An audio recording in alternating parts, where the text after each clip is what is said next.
7:16. Hello, good morning. Welcome to Wednesday morning. It's wet, it's dreary. We are here there to try and put a smile on your face with, things like good day, bad day, and trying to understand this morning how we've got to a point where there is a growing digital divide affecting our school children across the country, affecting up to as many as 1 million of our kids. Okay, and if you think about the total school population of the country as being about 6 million, that's potentially one child in 18 that is affected by this.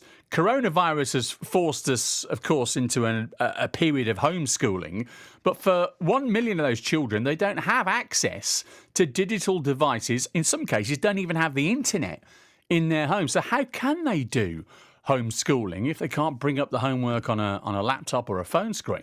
The government's pledged to provide 200,000 laptops for the pupils that need them most, but that still leaves 800,000 pupils shy of the tech that they need. Some schools have tried to help their pupils get online from their homes. One of those schools in Coventry, and Richard Williams is live from there this morning. Richard. Yes, morning, Phil. Yeah, we're at Sidney Stringer Academy School this morning in Coventry. Now, this has got an exceptionally well rating by Ofsted, 1,450 pupils here. And they've been running a very similar scheme to this for a while called the one-to-one programme, which aims to get pupils access to things like laptops and tablets. Andrew Wells is the assistant head here. Andrew, just explain to us how the scheme works here at Sidney Stringer for pupils. So what we do is we buy numbers of devices, we buy Chromebooks, and then we offer through a charity known as the Learning Foundation, a charitable donation scheme, where our students are able to donate towards the scheme and our families donate towards the scheme in small, affordable amounts. So just to explain how that works, through London Grid for Learning, at the moment, their Bridge the Divide scheme allows you to pick up a Chromebook for about £127.99. So then if we split that into very small monthly payments, donations for our students, and they make donations towards that in each year group, then suddenly that, combined with the gift aid, allows us to have the financial stability to offer a scheme where we can offer a device to every single one of our students. Now, many people listening this morning, myself included, when we were at school, we wouldn't have had a computer room in the classroom. It was the chalkboard and the blackboard, or a whiteboard at best. How is schooling changed now that pupils need an access to something like a laptop or a Chromebook? I think it's twofold. I think over the last few years there's been a real drive from schools to try and bridge gaps in learning by using a lot of electronic platforms that are available. So for example, we use Google Classroom to set all of our homework so that students can work remotely from home and be able to make good progress and bridge some of our gaps and to carry out some interventions. That's become kind of normal pedagogy in order to improve outcomes. But also I think in the more immediate sense, obviously we've had the pandemic, and in the pandemic with a lot of our students being at home, having access to a device has really been a critical way for them to be able to continue any studies. Now, one of those pupils who's benefited from this is Vinay Rathod. Vinay, now you are 18, you're going to be going to university hopefully at Warwick in September if you get your A-level results. You're someone who's benefited from getting one of these Chromebooks, getting a tablet. How has it helped you in lockdown, being at home in the last 3 months? It's helped me to access teachers, helped me to access homework, resources set by the teacher, and continue my education rather than just stopping in lockdown and not being able to access teachers, resources, homework and things to progress my education and my knowledge. Now, you're going to be studying computer science, so having a computer is pretty vital to being able to study that subject. Yeah, it's vital because in computer science you need electronic devices to do certain aspects of computer science, such as programming. Without a computer, that's not possible. And also accessing digital content, artificial intelligence, you need those computers, devices to program or to do certain things with them, which is not possible in a physical. Now, when you go to university, the laptop, your Chromebook that we've got here today, that will be given back to the school, and presumably then that will be used by another pupil, Andrew. That will go on to the next pupil, so you'll recycle it. Yes, that's correct. Any of our 16 plus bursary students get a Chromebook by default when they enter, and then once the student leaves the academy, it will then be kept back in. We'll check that it all works and everything, clean it down obviously with everything that's going on, and then redistribute it to a student in year 12. Now, as an assistant head and as someone who works in the education sector, what do you think about this piece of research that's out today that says 1 million pupils haven't got access to the Chromebook or a laptop or something that you're holding in your very hand there? It doesn't surprise me. If anybody who's been studying the statistics that Ofcom have published over the last few years on access will see that's been a consistent trend. And realistically, from what we see when we survey students whenever they enter the academy, the data that's reflected there is pretty accurate.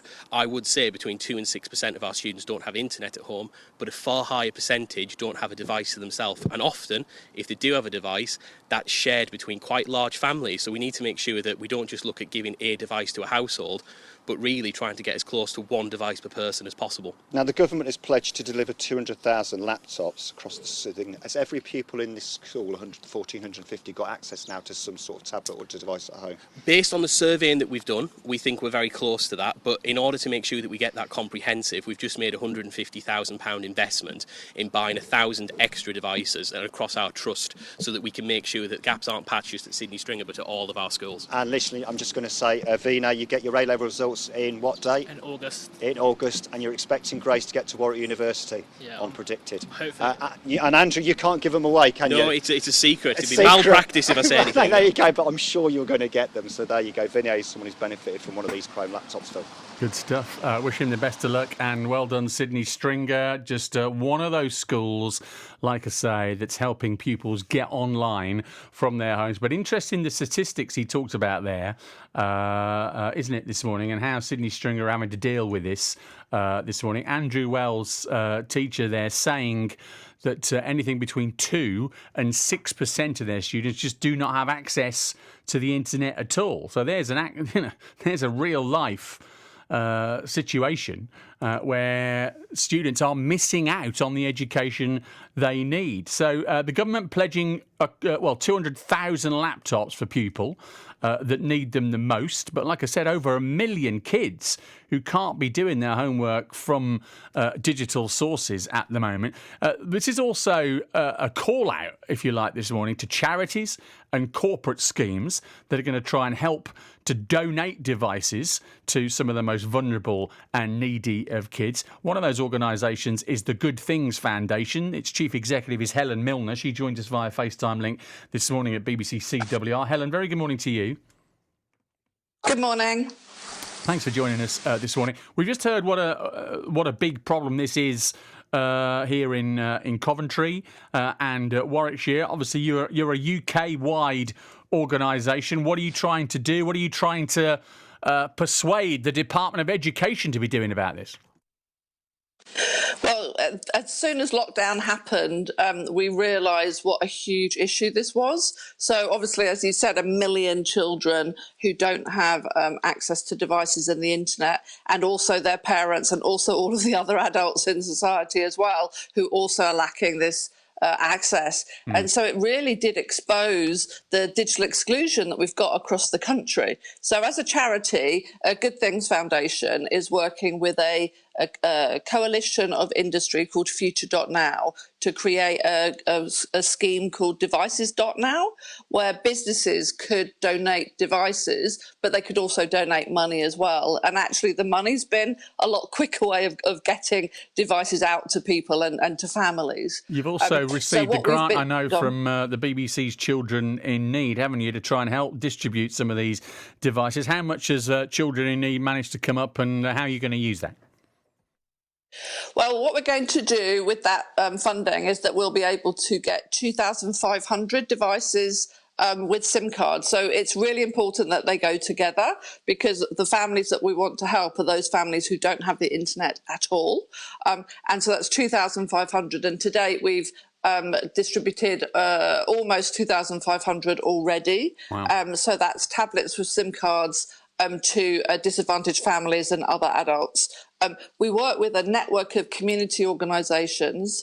So we've got on the ground, community groups, small local charities who are helping us to find the disadvantaged families and other adults, and then to get the devices to them, but also give them that training. Because quite often families who don't have the devices or the internet don't actually know all of the ways that the internet can benefit them. Well, and I think that's half the thing, isn't it? It's one thing to be given the device. It's another thing then to have the tech savvy on how to wire it up to your Wi-Fi and have it, able to use in different rooms in your house. And then, of course, you've got the whole access to the internet, log on to the different portals that each school will have, for which it distributes its homework and BBC bite-sized lessons and the rest of it. Helen, it's great that you managed to get that number of devices so quickly. It's great that you managed to get many of those devices out into the hands that need them the most. But really, looking at those figures, 1 million kids not having access to either the devices or even the internet, that's still a drop in the ocean, isn't it? The Department of Education needs to be doing more. Well, it's really important to deal with it right now because of the emergency. We know that children are going to want to be learning right the way through the summer holidays to try and catch up. So the more devices that we can get out, the more the government can do. As I've said, we've been working with businesses through Future.now and also charities like myself and Children in Need, so that we really need to do as much as we can now. But this is a national emergency. We've got to fix it for the long term, or it's really going to hold the country back. Helen, good to speak to you this morning. Really appreciate it. Chief Executive of the Good Things Foundation, Helen.